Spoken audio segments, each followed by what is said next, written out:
Okay, nice. So I think we're live. So I'm just gonna start right now. Can you double check, Kim, that we have gone live correctly? Sure, hold on.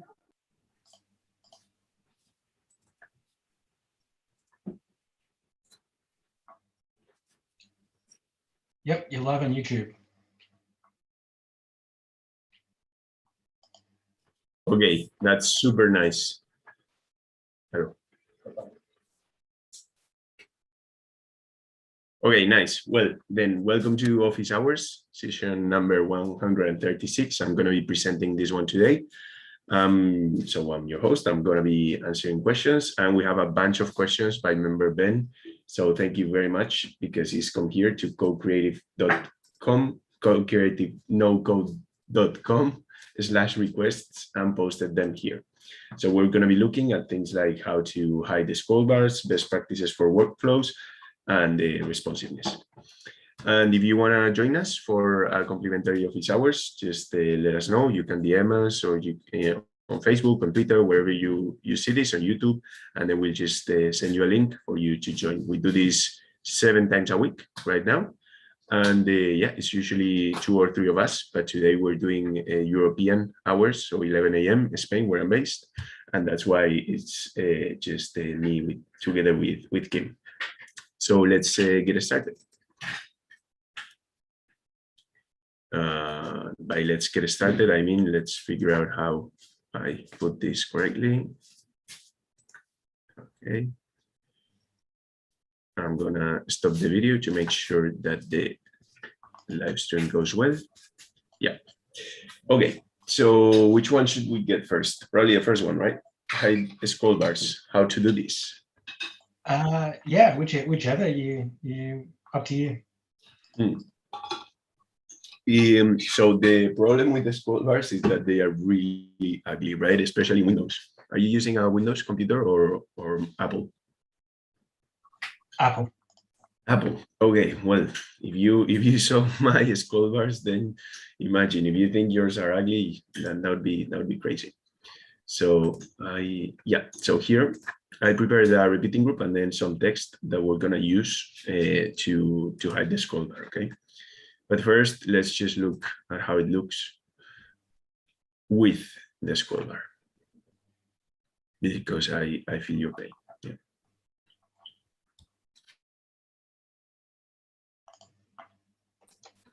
Okay.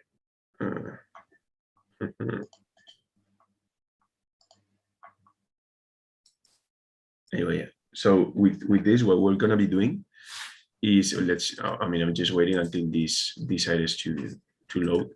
So with this, what we are going to be doing is removing all the scroll bars in the page. Okay, and the reason why there is a lot of code is because to remove them in different like Internet Explorer, Edge, Firefox, Chrome, all these different browsers, you need to do a bunch of different code. Let me see if this loads. Do you have to change the code depending on what page or what sort of scroll bar you're trying to change, or do you just add this? No. This So to you each just add page? this, and the thing is, like, you shouldn't be adding it in a text. Okay, I just added it here so that we can have a look. Normally, what you're gonna do is take an HTML element, put it in the page, and then add it here. Okay. Okay. So I think the problem is the login. Let me see. That's weird. It should be working well. I have so many bubble accounts. I don't know if more people have this problem where they have different logins and then they keep changing between them. And sometimes it says like, yeah.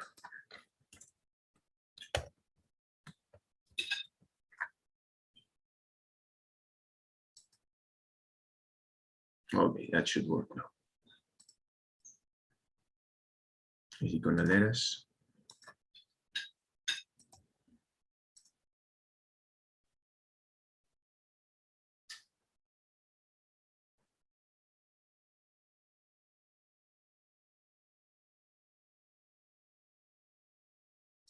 Yeah, because here it says that it's like an internet issue, which might be, but we're live streaming and with the Zoom and everything, so sounds weird. I don't know. I might ask you to share screen and try it yourself, and I'll send you this text, okay? Until we figure out what's going on with my.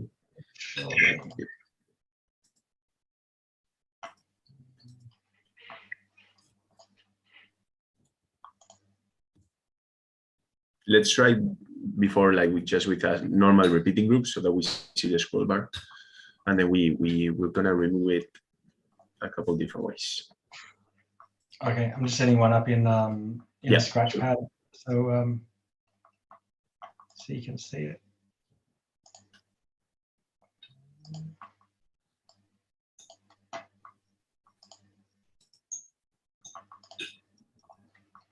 And for anyone watching, up there, just know that you can jump to the timestamps so that you get exactly like the answer to the question. Okay, just create something with a data source that has a few things in it.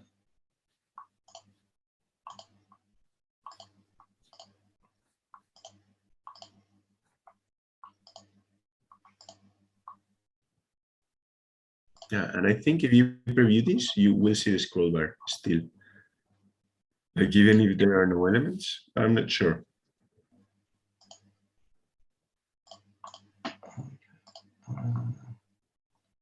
I'll just add an image in, hey? Yeah, that sounds good.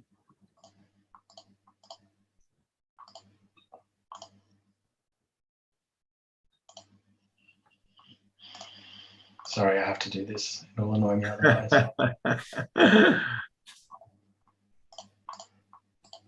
Really gets to me.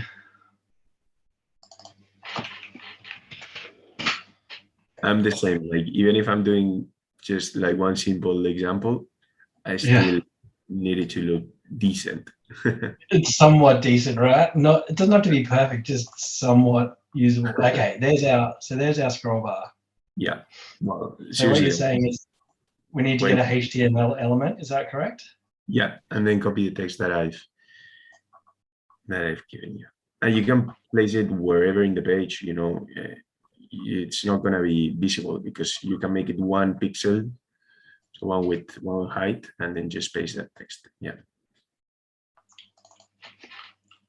Let's go 10 by 10, just to see what happens. Preview.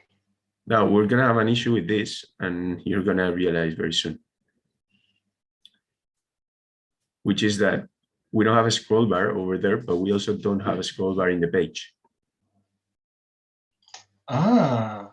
Okay, so maybe this is the desired behavior, but normally if you have like a lot of repeating groups in your page and also the page itself, you don't want to remove all the scroll bars. So what you do is that you go back to the editor and you give the repeating group an ID. So you're gonna give the repeating group an HTML ID. So in the over there, you can choose to name it however you want.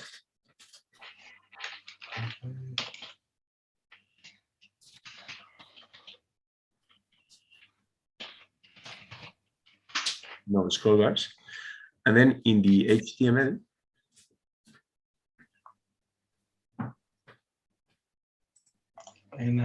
did you say?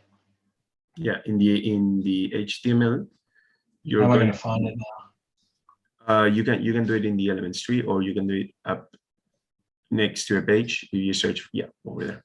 That's the easiest. So before every section, so just I'm gonna send you an example, but before every after every like closing brackets, but in the start of the next line.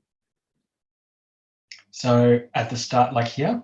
Yeah, over there, you need to be adding that ID that we selected, okay? But before that, you also need this symbol. I don't know how to say this in English. Okay. Language barrier. Hashtag. Hey, exactly. Hashtag. Wow.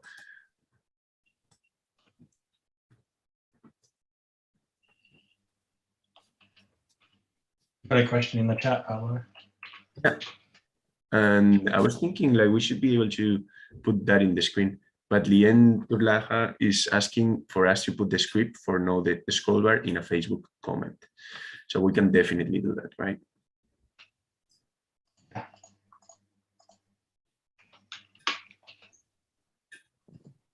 I might chuck it in the comments of the YouTube as well, hey? That script. Yeah, absolutely. I'll put it in the description everywhere. So have I done this right?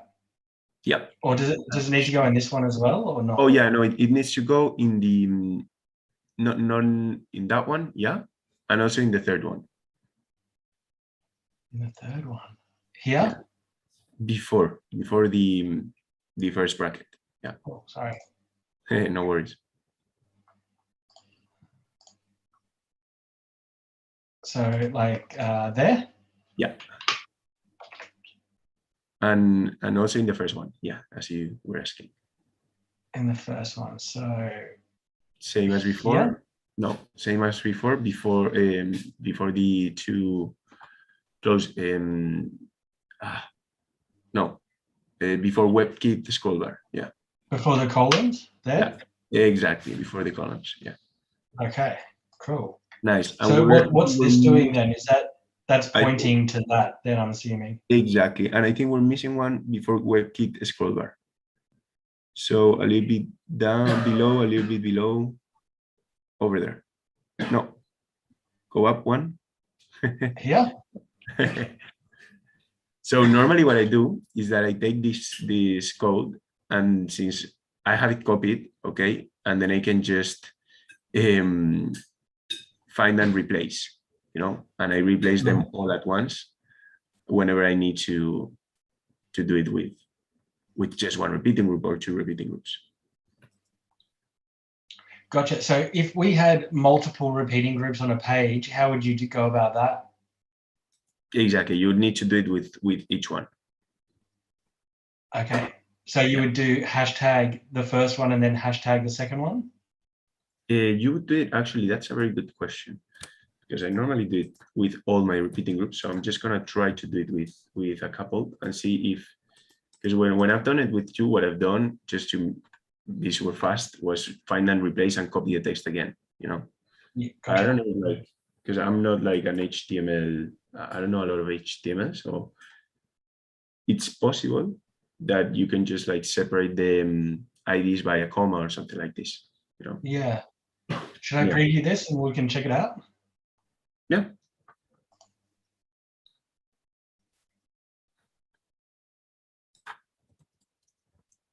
Okay, so the scroll bar has gone from there, but it's now on the side. Look at that. Perfect. So that's a nice trick. Awesome. Great.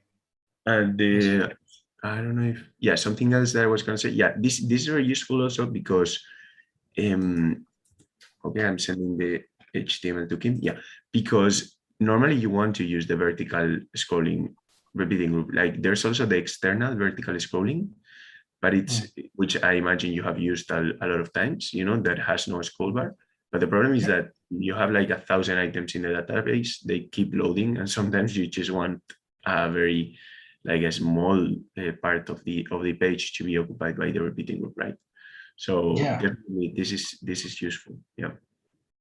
And even if you are going to load a full list of elements, like it's sometimes good to just load like maybe 10 or 20 in a vertical scrolling group, and then change to a full list if a user wants to see them all, right? Because it's going to load much faster if you're using a vertical scrolling group with just a few elements. Absolutely. A full list will slow everything down, won't it? Yeah. Depending on the amount of records. If you have a lot of records in a repeating group, you mean? Yeah, absolutely. That's actually like the main reason why, for example, like result pages can go really slow, because Not a lot of people know about pagination, and also like people like to use the external vertical scrolling repeating group, which I understand because so do I. But yeah, it causes a lot of issues. I watched a really good interview with someone about that actually, and they were talking about how Google does it.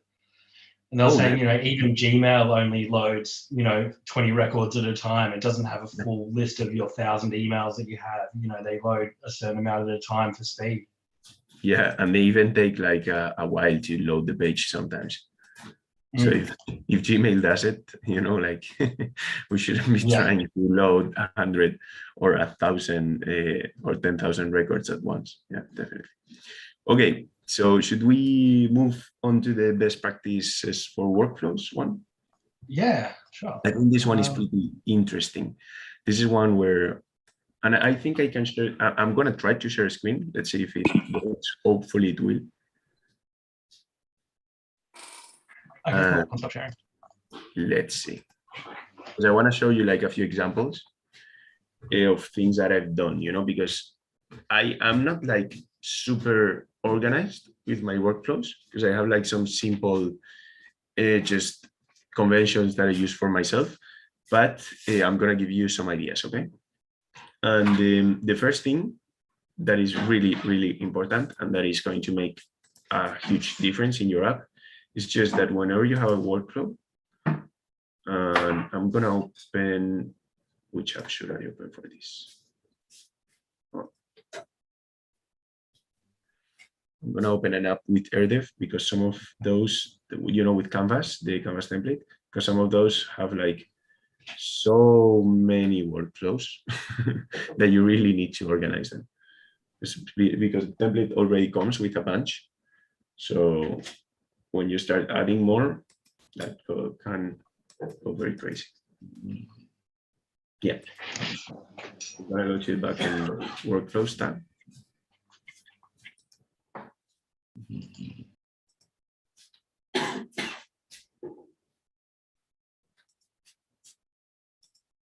Over here. Yeah.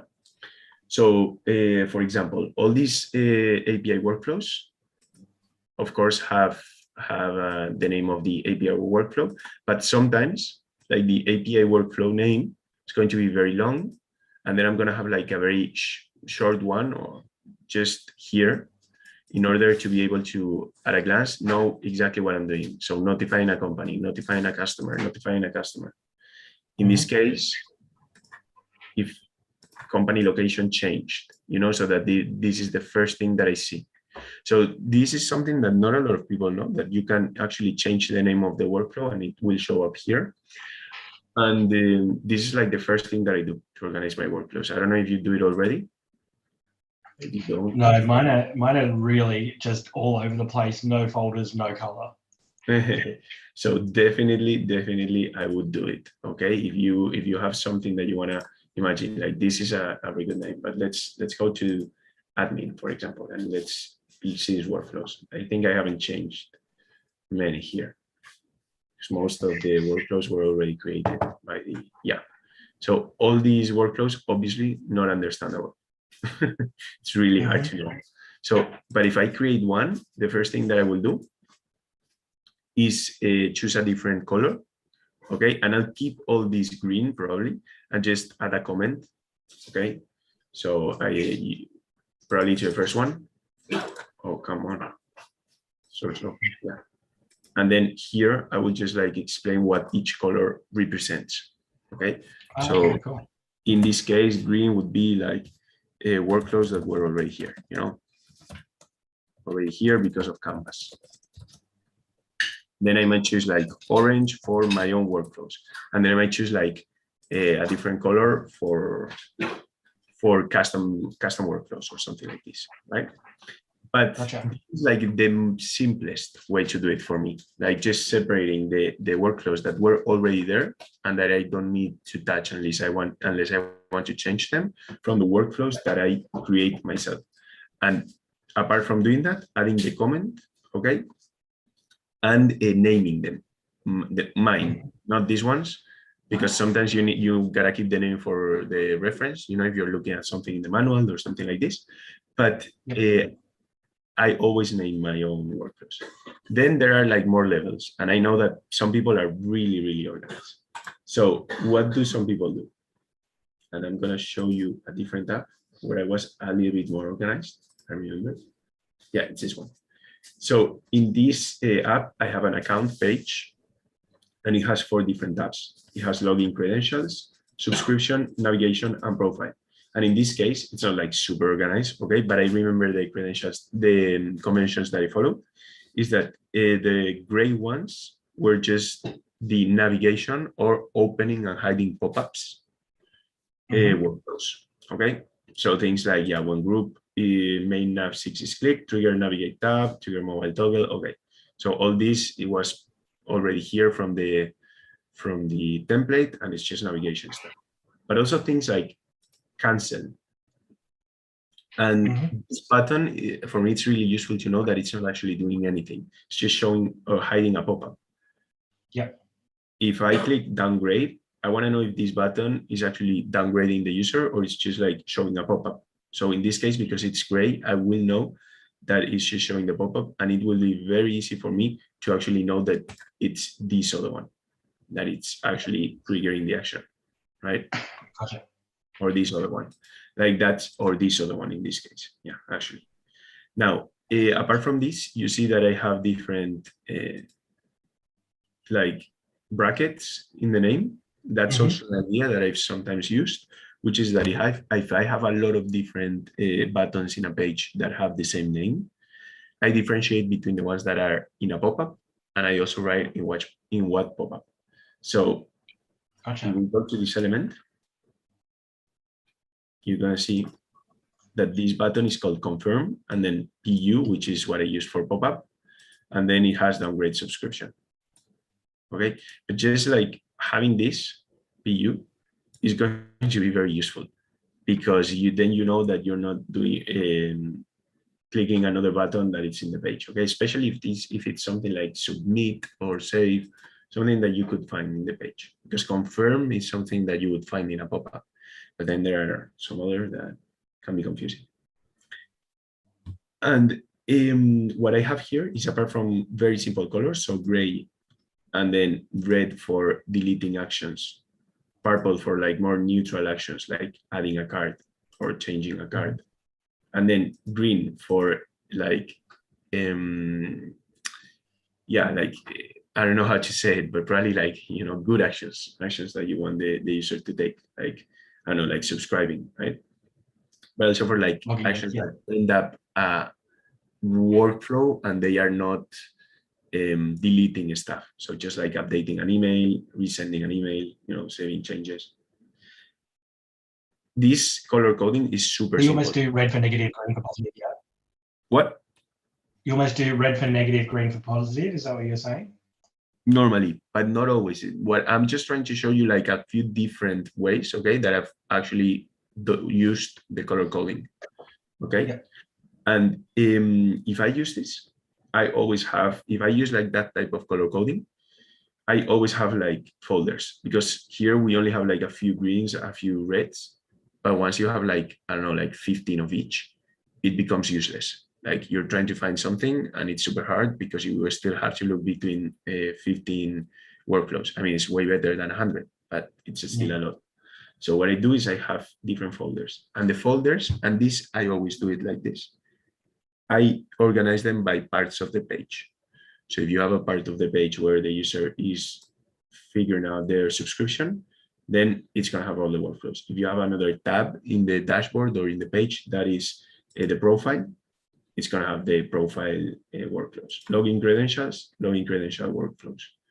And I usually have one that is navigation, and it's for all the rest of the stack. So clicking on one button leads you, it shows a group and hides another one, then that's navigation. If it refreshes the page, it's navigation. If it's going to another page, navigation. Okay. Cool. And the other thing, I mean, emojis help a lot, in my opinion, especially if you have like 10 to 15 folders, definitely use emojis. Yeah. And I don't know if I have one. I might actually have one here with one. Using emojis, do you use those just with the folders, or you can't use emojis in a name of a workflow? You can, and a lot of people use it in groups as well, like in your page. That can also, wow, here we have a lot of different colors, but I think here I was starting to color code it, so they're not very good. Okay. And that's because I was like mixing what I want to use with folders and with colors. You see, so here I have like some different folders, but I also have colors, and I'm probably using just colors and folders for the same thing. I don't know, but let me check. I don't even know what I was doing here. So it's clear that I've improved my system a little bit. But you see that I was starting to like put things into folders, put things into colors. I guess like the main lesson from this is that you just need to start, and then you kind of like figure out a system that works for you. Yeah. And the last advice I think would be to in the backend workflows, which is the first thing that I showed you, I would definitely differentiate between the triggers, the database triggers, which you might not haven't used maybe before, but you will, and the API workflows, okay, that are predetermined from the template that you're using, for example, and then the API workflows that you have created. Yeah. And I think this would be it. I try to cover as much as possible. I also keep a bit of documentation outside the bubble. So, and that would be just like a Notion page with the most important things in my app. So for example, in this app, there are a lot of notifications, as you can see. And we also have like other pages that create messages for the chat system, things like this. And I need to know like when are people getting notified and why, right? So I keep all that in a Notion page just to remember a bit better.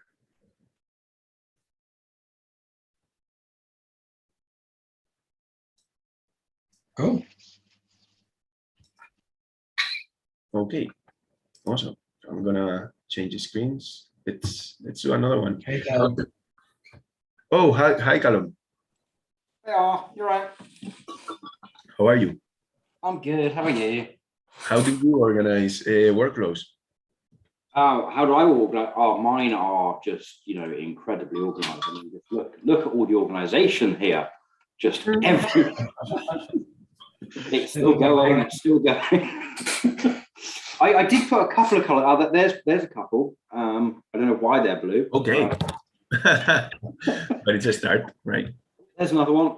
That's it. All my navigation buttons are blue, but other than that, nothing else is. I think for you, like for single page applications, that this is like a game changer to be able to work well. Because when you have like a lot of pages, it's okay. But for single page applications, wow. I need to, because it's one of those things that it's just the most boring thing in the world to do. I really don't want to spend like 3 hours. I need to like rename everything, tidy it up, but it's like low on my priority list. I could do with a bit of help on this JavaScript bit.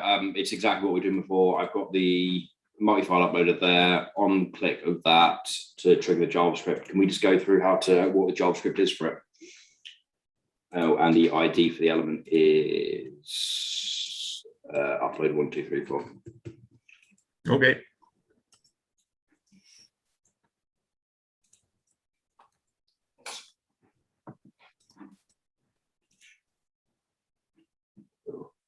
Have you got the JavaScript that you could pop in the chat? I'm trying to find it. We have to pin that JavaScript somewhere, and then yes. Otherwise, I'm going to keep coming to you every time I accidentally delete the damn workflow. Yeah, I have it here, but I don't know if it's gonna.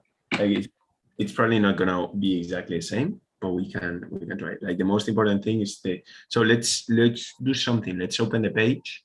Let's try to trigger it from the console, and then once we have it working, we can Yeah, we can put it there. Do you have what I did? Have you used for that one? Let me go to your app. Can you invite me to that app as a collaborator? Because I know that I have the link, but it's much better if I'm gonna type my email in the chat. Yeah, sure.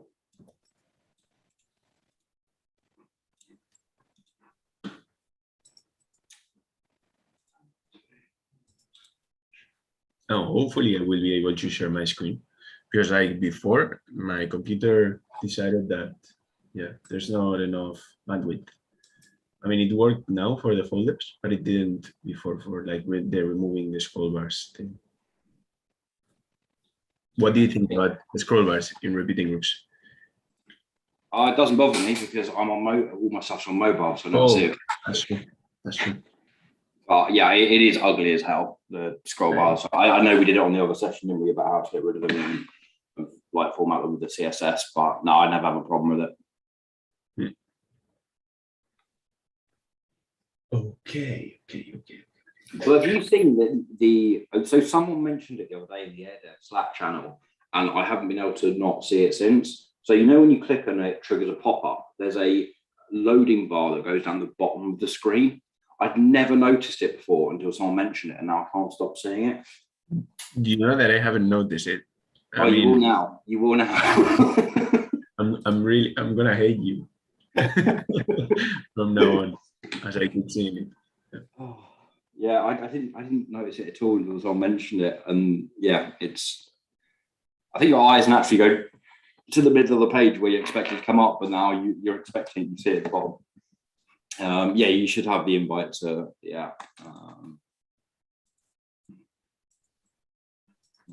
Oh God, I don't know why, but it's not working for me. Like it's working when I have like the page preloaded before sharing, but like before going on Zoom for all those pages, but it's not working for like new pages, which is crazy.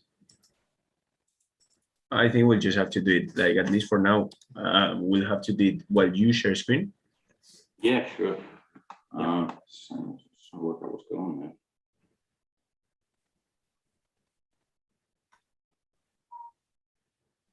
I'm also going to stop the video because I think that makes it work a bit faster.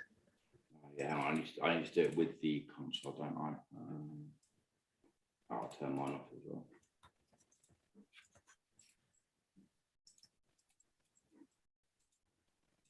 Okay. Okay, cool. Inspect. Sweet. Right, let me share my screen. Cool. So there it is.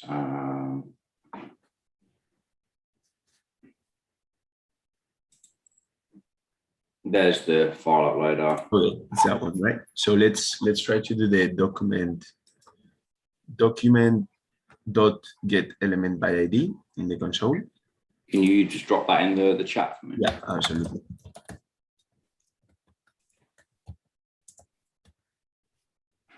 And it's gonna be upload 1, 2, 3, 4. Yeah. Sweet.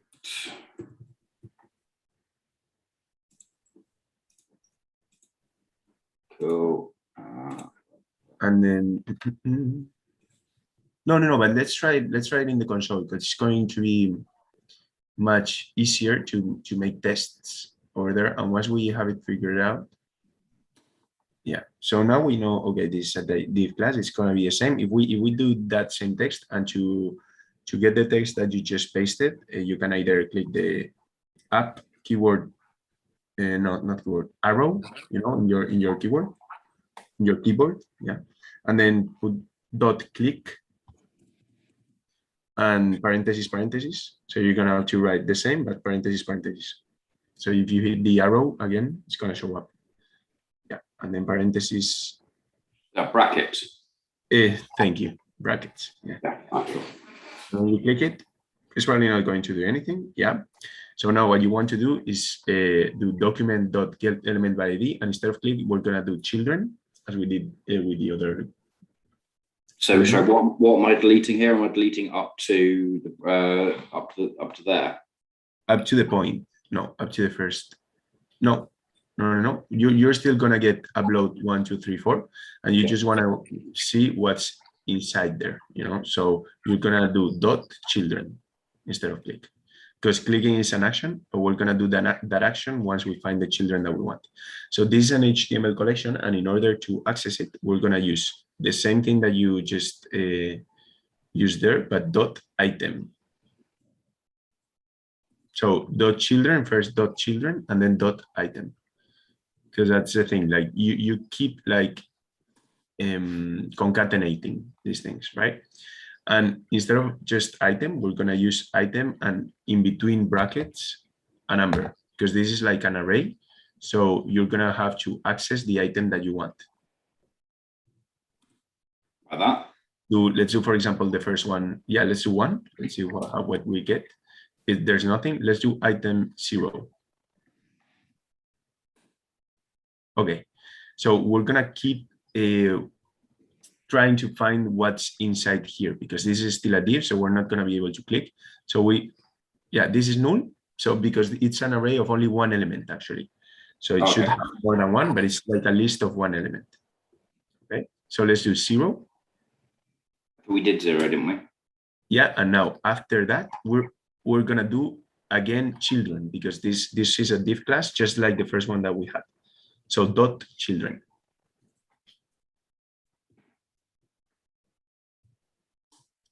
Yeah, and now we have another HTML collection. And if you click in the in HTML collection, where like over there that you have an arrow, a small one before HTML collection, over there, we're gonna see what's inside it, okay? And we see that it's length of 1. So it's also just one element, right?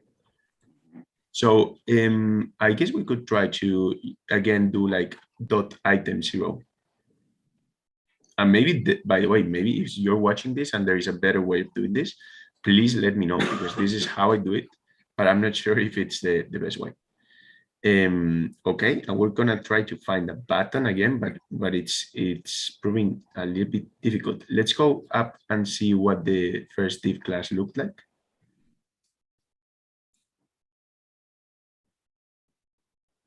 Okay, so it's a bit different. Yeah, and if we go down, I think we're getting there. Let's go down, let's go down, let's go down to on that where we are. Okay, this is the class. Let's try again to see if it has children. So what? So 0.children again. Okay, and let's click in the arrow to see how many elements we have and what type. And length 0. Okay, so instead of children, let's try to do click now, instead of the children that we used. Yeah. No, but with the brackets. It's click in brackets. Yeah. So children item 0 dot bracket click. No, dot click and then the brackets after click. So it's open bracket, close bracket. Yeah, so click. Yeah. Yay! Nice. Okay. So I don't know if this is like the most orthodox way of doing it, but it definitely works with a lot of elements. So it's basically what I do. I keep inspecting, okay? And then if I find something weird, I just Google it and try to see how I can access the elements inside it, right? And then you always get to an element that you can actually click, and it's the one that is triggering the action. Also, if you had like an input together with the button, you could access the input the same way and like pre-fill it or something like this, right? So it's quite a nice way of just like investigating and see what's the item made of. Yeah. Okay. So what do we need to do now? Do we copy that into? So you copy all that text that worked, like the last one. Yeah, all that, and then you are gonna take that and you're gonna be running it over there. So that's JavaScript, and instead of running it in the console, you're gonna be running it over there. Yeah. So when you trigger the other button. Yep. Let's give it a go. Just reload it. Okay,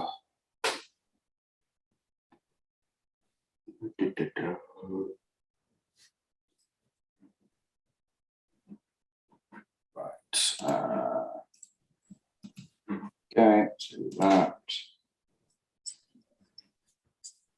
It's so slow. And that, and then, yay, it works. Awesome. Cool. Nice. And this is for anyone watching. This is useful if you want to trigger this action for like the multi-file uploader from a different button, because what Callum is doing is that he's running JavaScript when he clicks a different button instead of the one that is the predefined by the plugin, right? Because that's what we want to avoid. In terms of this stuff that shows up in the console here, so I get all of these, I don't know if they're errors or whatever it is this stuff slowing down my page load? Those are warnings, and I don't think we can do much about those. The other one, like the advanced image slider plugin, is self-explanatory, and I think the page load might have to do with probably the amount of elements in the page. Oh yeah, right? That's fine. I know that's an issue, and I'm dealing with that. I just didn't know if these were actually slowing the page load down, or if it was just probably not. Probably not. Okay, awesome, cool. Thank you very much. What?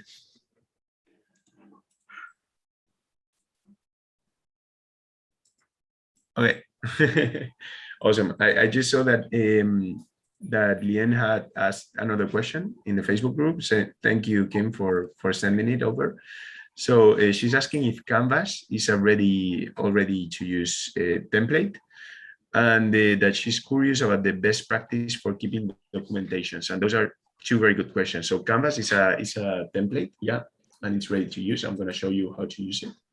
So when you create a new app, you can start from a template.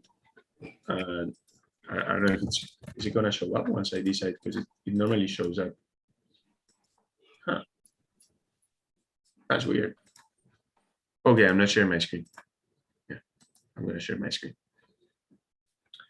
So when you're in your page, you hit new app, you're going to be able to select the template here, but for some reason, they're not appearing for me.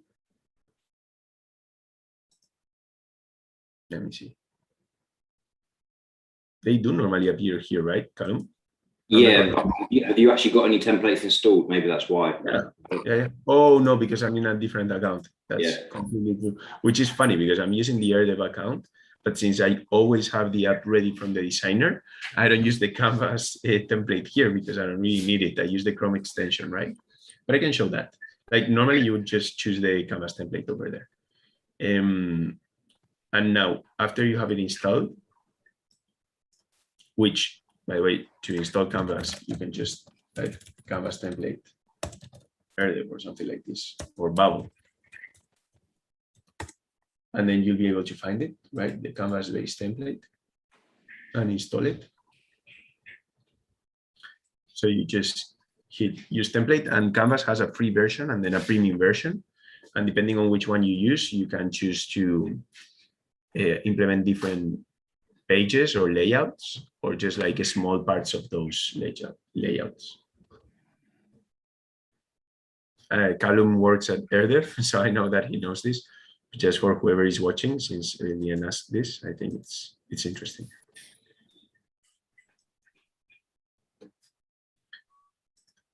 Yeah, so here using this template, it says it's offered for free, and that we can use it now. And basically right now, whenever we create a new app, it's gonna work. I was going crazy. I wasn't seeing any template there. I was like, wow. Yeah, so here we have the on Canvas. Did you build any of Canvas, or did you just build on top of it? No, I built on top of it. Yeah. Okay. You were asking if I have built some parts of Canvas, right? Yeah, obviously, because I know you work for AirDev as well. I didn't know if you'd actually built out any of Canvas, or if it was, or if you just put on top of it. No, that's Eli, Fai, Maria. Yeah, they're like the superstars. And now, once you are developing an app, another thing that you can do is that if you have the Canvas extension installed, you can open it here and register your app let's do one that is actually registered. I think this one should be. Yeah, but it is registered. So for some reason it's not showing up. But you will have here all the different elements that you can add to your app. It's weird because obviously this app is registered. I've been using Canvas with all the pages. You have to hit run user, I think, don't you? Okay, nice. Yeah. So I can add a new page. I have to be in the design tab, and I would have to be in a different page because this one is like the base one. But yeah, you can add like a standard page. You can add a dashboard. You can add a page with 2 columns, a video list page, a lot of different options. Okay, and normally you have a preview, but I think this is like an internet issue. You can also add a block to page. And for that, I'm gonna move to, for example, yeah, one of the portals. I think I'm putting too much pressure on my computer, like sharing the screen, the Zoom, the live stream, all the different tabs, because my internet is not like super good. It's missing. That's weird. I need to find this. Yeah. Okay. So it just took a while.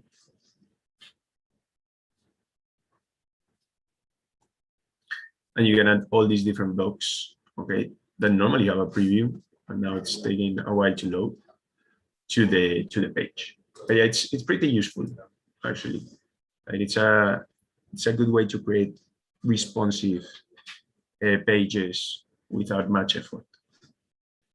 And regarding documentation, Canvas has their own guides for best practices when using Bubble, and I think that's really good. But I also found something the other day, which I thought was nice, and I'll add that to the comments. And it's basically a guide by an agency with their best practices. So apart from the RDev one, there are also different guides from other agencies, and they're all quite useful. So yeah, highly recommend it. I'm going to close this one. Well, have you tried the open build or frames yet? I have tried frames. The other day we built a landing page in office hours using frames, and it's super cool. Have you tried it? Yeah, I did the course on it. Yeah, it's so nice, right? Like it makes it really easy. I mean, it's quite simple as well. Like the good thing with Canvas is that you can add like complex elements, right? Like things that you wouldn't be able to create in 5 or 10 or 15 minutes. Yeah. Like those are like complex tables and like very elaborate repeating groups, things like this, or profile pages. But I see like frames perfect for like little things or like creating landing pages that I think is just way easier to use. Will this all change when Flexbox is released? I don't know. I haven't used it yet, but I think all the apps will remain the same way they are. And if you want to use Flexbox, you're gonna have to change it like yourself and actually opt in. You know, right? Like by default, they're gonna keep the same settings that they had, and the responsiveness is going to work the same way that it's been working until now. And it's only gonna be for new apps that I think the new responsive engine will be selected by default. Yeah, they've said it's not necessarily going to be backwards compatible. Most of it will, but they don't want to screw up anyone's apps. They've said you can opt in. I think they said that you can just create a new version of your app, test it, and if it doesn't work, then go back to the old version. Have you tried it yet, Calvin? No, I'm trying that just from reading through the forum and seeing the stuff released by Bubble. I've seen it, but I haven't been able to play with it. I think there's some screenshots of the new UI on in the forum. Have you seen it? No, I want to see it. Can you send the link and I'll put it in the screen? Yeah. That's awesome.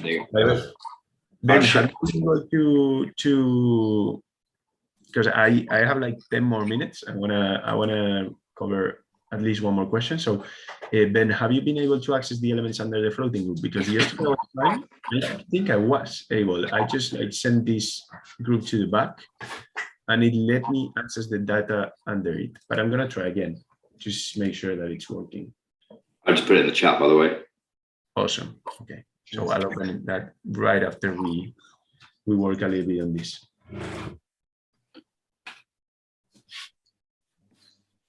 I'm gonna update the page. Yeah. And let's see. I rebuilt that side panel because I was trying to use Canvas and got frustrated and just did it myself. Okay, that makes sense. And is it working now? Yeah, it's working. It's just do you want to share my screen and show you? Yeah, that's gonna be way faster than mine. Okay.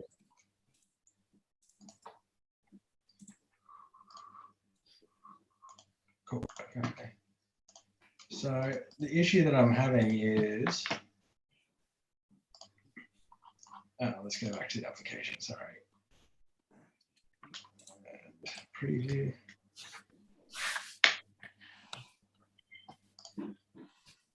Yeah, I put this external floating group in a group with this floating group. Is that correct?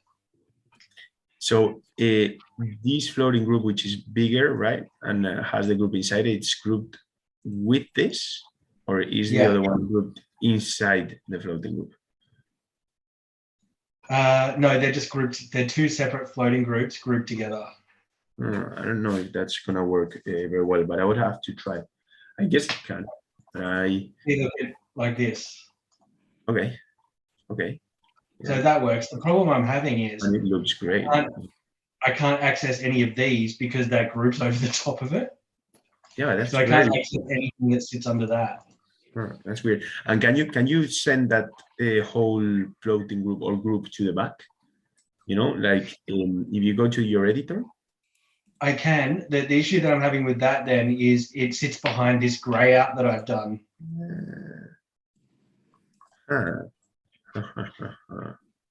That's weird.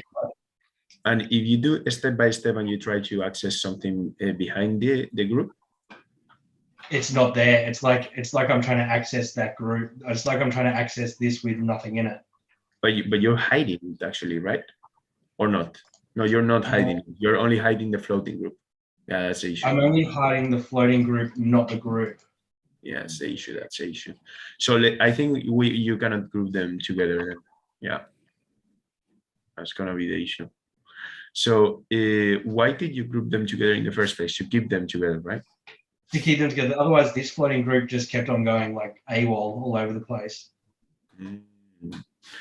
And because I imagine, did you play with margins like in the responsiveness tab to try to make it work that way? No, because I am terrible at responsiveness. Yeah, we can try to do that, but I don't want to, because I don't know if it will work. So maybe clone the page and try a new one, or just like know that we're doing this at 12:04 in case we need to go back, revert in time. I can just make it a saved. Yeah, you can make a save point. That's what I mean. Yeah, perfect. Oh, okay. Best practice, by the way. If you're watching this and you don't create save points, definitely do. Cool. Okay, so now I think the easiest way to remove the group is to click the two elements and then ungroup. So I would do it. So you need to select them. So select the floating group and the other one. Oh, okay. Yeah. And then double click and ungroup these elements. Yeah. And now you can click in the big group and remove it. Make sure you're, yeah, that one. Okay. And now let's see the behavior, because that's not gonna work, right? We're gonna have that issue that you were talking about. Preview what you mean?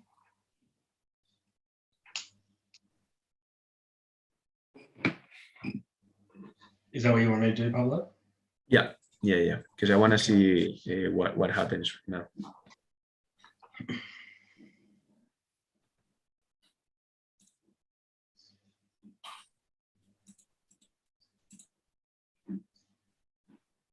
So slow, sorry. Waiting for my new MacBook Pro to arrive.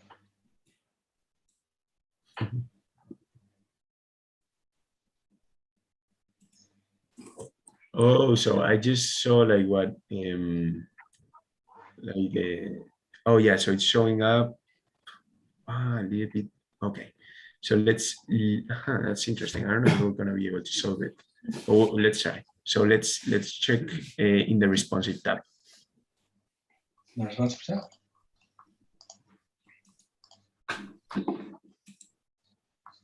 Yeah, and let's try to show the floating group. Okay, and let's see what happens when we extend it. Okay, so it's just, yeah, moving. So if we click the floating group, and yeah, oh, we need that menu. But I don't know if it's gonna show, because Bubble, it's a little bit buggy in the responsiveness tab. I don't know if you can edit the, I'm thinking maybe you need to, can you click there, edit? Yeah. Yeah, maybe we need to add it in a group and then add the responsiveness to the group. So, you know, group the floating group inside a group. But I don't know. Let's do something. Since this is a little bit more tricky and it's gonna take some trial and error, I'll have a look after the call. Okay. We can cover it on a future office hours if I manage to solve it. And if you want, let's move to the other responsiveness question to end the session. That I think was just like how to keep things together, right? You wanted everything in the center of the page, but it's going all over. Yeah, like this over here. I just want like everything here. Everything close, right? Yeah. So have you grouped everything that you want to be together? Yeah, I might go, how do I go back to that previous? Yeah, so history, you click history. Next you create save point over there. Yeah, and then revert to this time. Yeah, it's a good point, because that way we also show why save points are useful. Awesome. Like responsiveness is absolutely just not my forte at all. Oh yeah, and but you know, like it's no one's forte. That's the thing. I mean, you get used to it and you learn how to work with it, but yeah, it's like the experience is not very good in the editor. Let's just put it that way. Okay, cool. And then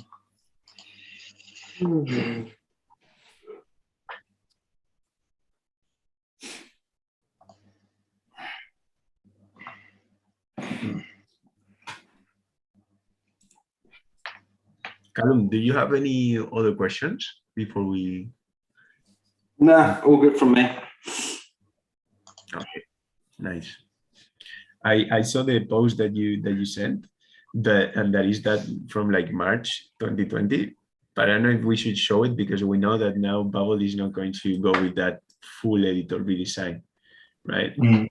You know that they're just gonna do like a few changes here and there and just like keep it more iterative. I thought that was. Oh, okay. Yeah, maybe not. I went through it the other day with Tonya. Apparently, okay, so they're just in the flexbox bit. They're not actually doing the full UI redesign. Exactly. They're just gonna do some changes, but like incremental changes, but not like launch a fully new editor. To be honest, that editor that is shown there is almost exactly the same as it currently is. The only difference is the pop. I mean, it's in dark mode, but the pop-up bit that happens when you click on an editor on an element is just moved to the right-hand side. So it's not going to float anymore. It's just on the right-hand side. That's kind of the only difference between that. It's true that if you look at it carefully, it's pretty similar. Yeah, that's what I mean. It's almost identical. It's moved across the side. I think it looks cooler because it's in dark mode and it's in flat. Does Bubble have dark mode, or is that just a? No, there's no dark mode at the moment. Okay, yeah. So good idea, Ben. Let's open it in the responsive tab and see what's happening. Yeah. So Okay, so you just want the group to the right to stay together with the other one, right? So first thing that I would try is to play with the margins. So get the group in the right.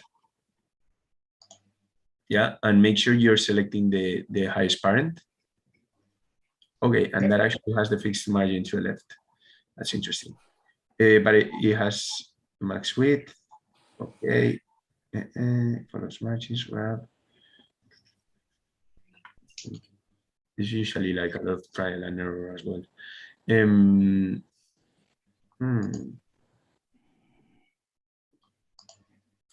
you try to do?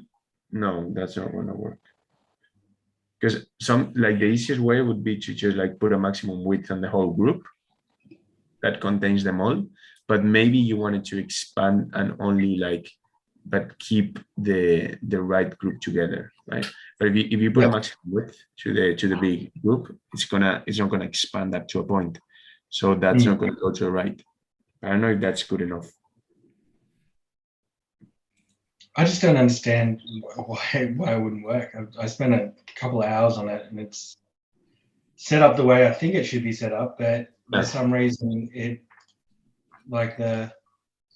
this just sheds over to the right and this shoots over to the left, and I just can't figure it out. Yeah, it's sometimes it has a few different options, bubble, that they can choose from, and they decide, okay, so it's better if it keeps the alignment with another element because it's also supposed to keep that alignment, but it's a little bit problematic. It's not the easiest. Yeah, but just so that I can understand, so the issue would be that the menu at the right should be just together with the rest of elements, right? Exactly, and then just all centered in the middle of this again, this header. Okay, so can you click on the big group, and I imagine it has the center margin. It does, yep. And can you click apply a max width?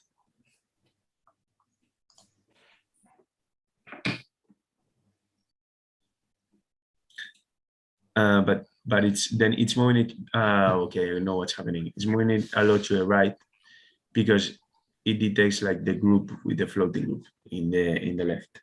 Okay, so remove the max width. I'll have a look at this, see if I can find a good solution, but this is going to be a little bit tricky. Yeah. And whenever you have the sidebars, it becomes way trickier, responsiveness. Yeah. Okay, cool.